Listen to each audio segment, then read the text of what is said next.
This is Think Smart with TMFG, the weekly podcast of what's newsworthy and relevant to everyday Canadians. I'm your host, Senior Financial Advisor Mike Connon of CI Asante Wealth Management.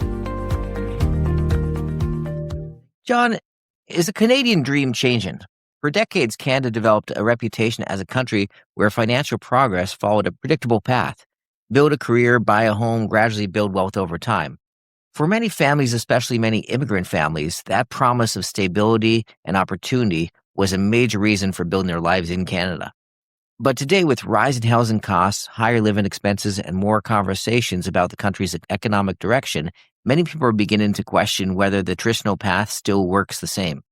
Yeah, people are thinking about affordability, economic opportunity, and what the country might look like in 10 or even 20 years.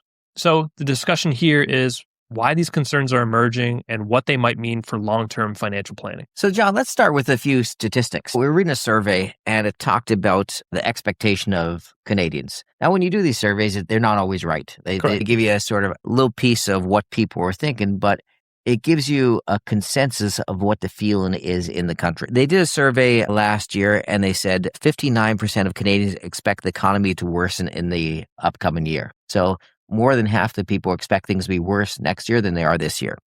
Another 71% expect the cost of living to continue to increase. The 29% that don't think it's going to increase are crazy. If you ask me anytime I think the cost of living is going to increase, I think they're pretty much on that. So right now, we're going through a lot of stuff in the economy that's affecting people. We watch these tariff wars go on. You look at how much Canada actually goes and exports to the U.S. They're our biggest consumer. So what we're going to go through may have a negative effect on the economy. And we continue to see cost of living increase. And we hope the Canadian dollar keeps up, but a weak Canadian dollar, because we import so much goods, if we have weak Canadian dollar, our buying power drops, and guess what happens? Inflation. Yeah. So that's something we have some concerns about. And also, when you look at the newest job numbers, they're not the greatest in Canada either. No, absolutely not. And anytime you're going to be in a state of flux like Canada has been, really since the relations with the U.S. have changed, the people are going to be worried. It's essentially what's been plastered all over the news is how are tariffs going to impact Canada. And then we often see the great divide of Canadians' concerns and the stock market, right? That's the big divide, especially in this past year with Canadian stock prices doing incredibly well, but we don't feel pretty bullish on economic outlook of Canada. So there's a big divide there in terms of what the stock markets are saying and what the economy is saying. They're always divided, but it feels like even more so than ever. The big thing I'm seeing in meetings, John, is a lot of our clients have kids that are, between 20 and 30 years old. Mm-hmm. And they're starting the work market. Number one, the employment for young people. When you look at the employment rate, it's not terrible in Canada, but the employment rate amongst young people starting off is horrible. It's very tough after you finish your schooling. Get a job is not an easy thing, especially even those lower paying jobs. And the other thing is when they go for housing through all the inflation we've had over the years, it's funny when you say inflation has slowed down. When it slows down, it doesn't mean it goes backwards. Yeah, exactly. It never goes back to where it was in 2018. It's not going to grow at 10% a year now. It's going to still grow at the 2 to 3% a year. And we still have all those increases that happened since 2018. And the one problem is we haven't seen the payroll increase by the same amount. We have some numbers here. The average shelter cost of a mortgage went from $2,000 in 2018 up to $2,400, and that was in 2022. So again, that's continued to increase. And a shelter cost over the same period went from $1,000 to $1,300 a month. And this is Canadian service. This is talking about Toronto. Yeah. In Toronto, you're well over $2,300 to $2,500. Yeah, good luck trying to buy a $1,300 rents in Toronto. They don't exist in this area. These are Canadian statistics if you're living in any event. So again, that's made a big difference in how people can afford their new homes. Well, people, especially younger Canadians that are finding it difficult to find work, and that's why from us as financial planners, we've started to see now the need for a parent to gift to a child just to get them started has increased tremendously. That's become a pretty common goal that our clients have and that we're having to accommodate with in order to get the kids into housing. And it's a tough conversation because many times parents want to gift more than they go over their capacity to gift, wants to go and help their kids. But the idea is you can't go and gift your retirement away to your kids to them have somewhere to live. So that's a mistake we see happen quite a bit. We're always talking with clients about how much is reasonable to give. They do need help, but you got to make sure you're taking care of yourself. We'll switch gears into, what are those economic forces that are impacting the housing market? Supply and demand is obviously a big part of it, especially within Canada. We were coming off a past government that had very aggressive immigration targets to hit.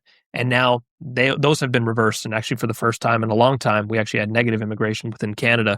So that is actually impacting the overall population. The demand naturally is starting to come down, while supply is abundant, because now with interest rates on the rise, a lot of people had difficulty maybe covering a lot of the mortgages and mortgage costs that they have. When you see the amounts of houses coming off the market now, they sit on there for 6 months. Sometimes we go and we have to look at clients who are selling house in areas, and we see the sales. The sales are just not happening. You see houses listed on the market for a 6-month period and they don't get anywhere near.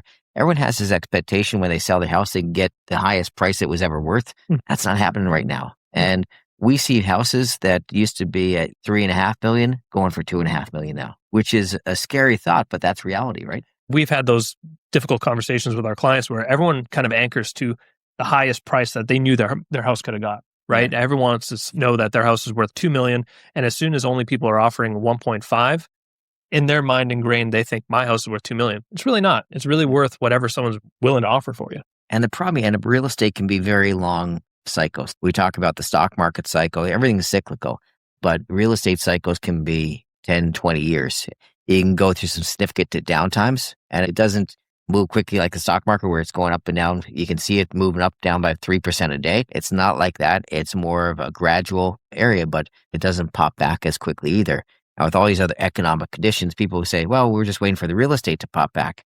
And they tell me, what do you think about the Canadian economy? Well, it's not doing well. What do you think of employment? Well, that's not doing well.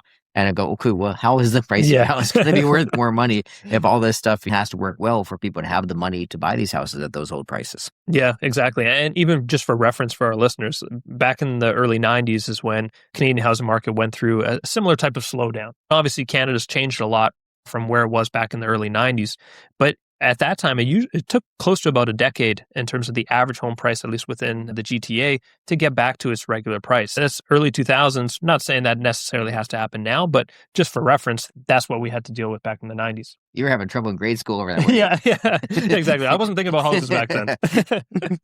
But I guess with that in mind, the other point, specifically for, I guess, young and old Canadians, is also that there's been a change in terms of career paths and how, going back to the Canadian dream, is you found a job and it probably had a pension for you and you stuck around there for 30, 45 years. You retired and you had plenty of money to live off of. That's becoming few and far between now. It feels like defined benefit pension plans, first of all, are not easily handed out. It's primarily teachers and healthcare workers now that have that option within Canada. But beyond that, a lot of people don't typically stay at the same job anymore for very long. It's usually you have to bounce around in order to get ahead, I guess, in terms of the pay. It's the one nice thing about the defined contribution is the mobility of it. Correct. So it works with the current type of employment. As people change between employers, they can move their pension plans with them and continue to add to them. So good companies have a reasonable matching program for those defined contribution plans. And our suggestion is always max those out for everyone who does and make sure you take care of it and you run it because that's your future. Yeah. I feel like, at least in our experience of dealing with clients, that's often the forgotten portfolio. You see your RSP, you see your TFSA pretty well every day. The defined contribution pension plan, you might get a statement in the mail or on email from your employer. We've seen a couple of those where the investment allocation is not nearly what it should be. So this is a reminder for anybody listening, double check that and have that discussion with your advisor, because that's a very important part of your retirement. Remember, the idea of a defined contribution plan, the employer's goal, unfortunately, to say is not to make sure that the employer is okay, is to make sure they don't get sued. Correct. Right? So that's what they manage this around. And it's very difficult when you get sued is when you lose money. So the plans tend to be very conservative. And many have moved these retirement date funds, which give you a specific date because it's easy and it adjusts to that date. The problem is when you look at these retirement date-based funds, they're very, very ultra conservative. Yeah. And a lot of times they think about retirement is when your investment time horizon comes to an end, and you might be retired at 55 and live to 95. So it's really not the end of your investment time horizon. So you have to be very concerned when you look at these funds and go a little bit deeper than just picking a retirement date on them. Those target date funds, like you said, your time horizon is much longer than they'll ever give you. With that in mind, housing, I guess that changed within Canada, career paths, and that has changed within Canada. What should we be doing, I guess, in terms of adapting our financial expectations? What should us as Canadians focus on in order to make sure that we're getting the correct retirement that we need? Everyone's responsible for their own financial plan. And if you're not doing it yourself, you don't have the hours or knowledge to do it yourself, you need to have a professional. You need to have someone who works with you and sits down and not only creates a financial plan. The biggest problem I find with financial plans is they not only have to be created, they have to be monitored and adjusted on an ongoing basis. As you hear all these adjustments we talked about, it's not great having a financial plan someone created 10 years for you ago. And it says, yeah, I have a financial plan. It was done 10 years ago. I sat down with some guy at a bank. He gave me a financial plan. That's not it. You have to go and have a financial plan, have it created, and once or twice a year, sit down, analyze if it still makes sense. If you're in line with where you're supposed to be, check and say, okay, I'm a little bit below here. I got to make some adjustments. I realized I haven't saved as much as I thought I was going to save 3 years ago. Let me go and adjust my savings. I might have to bring my lifestyle down a bit. You have to make all these adjustments. As family enters into it, you have to go and make sure you're taking care of that. There may be insurance needs that you didn't need 5 years ago that you need now. So there's a lot of things to consider when you're looking at a financial plan. And that's your main responsibility, is making sure that's in order. And if you do that, you'll do okay. I tell my clients all the time where as soon as you leave the office, the financial plan is different. Financial plan changes instantly. So that is something we need to stay on top of. And I think the reality here is Canadian Dream is still possible. It's just going to require a little bit more work than maybe your parents did or their parents did in order to manage it. So today we explored a question that many Canadians are worried about. Is the Canadian dream changing? For decades, financial progress in Canada followed a predictable path, building a career, building a home, and gradually building wealth.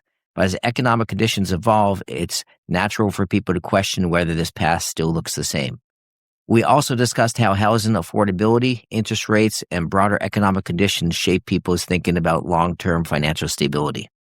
When people start worrying about how the economic environment might change, it can create significant uncertainty. Looking at the bigger financial picture can often help bring some clarity to those concerns. If you'd like some help reviewing your own situation, you'll find information in the show notes on how to book a meeting with us today. Thank you very much. That brings us to the end of another episode of Think Smart with TMFG. Have a great day. Thank you for listening to the Think Smart podcast. I'm Mike Connon with the McClellan Financial Group of CI Asante Wealth Management. Don't forget to subscribe to Podbean, Apple Podcasts, Spotify, or YouTube, and leave us a review. For more insights and resources, visit tmfg.ca or follow the link in the episode description. This program was prepared by Michael Connon, who is a senior financial advisor with CI Asante Wealth Management Limited. This is not an official program of CI Asante Wealth Management Limited, and the statements and opinions expressed during this podcast are not necessarily those of CI Asante Wealth Management Limited. CI Asante Wealth Management Limited is a member of the Canadian Investor Protection Fund and the Canadian Investment Regulatory Organization. This show is intended for general information only and may not apply to all listeners or investors. Please obtain professional financial advice or contact me at 905-771-5200 or visit tmfg.ca to discuss your circumstances prior to acting on the information presented.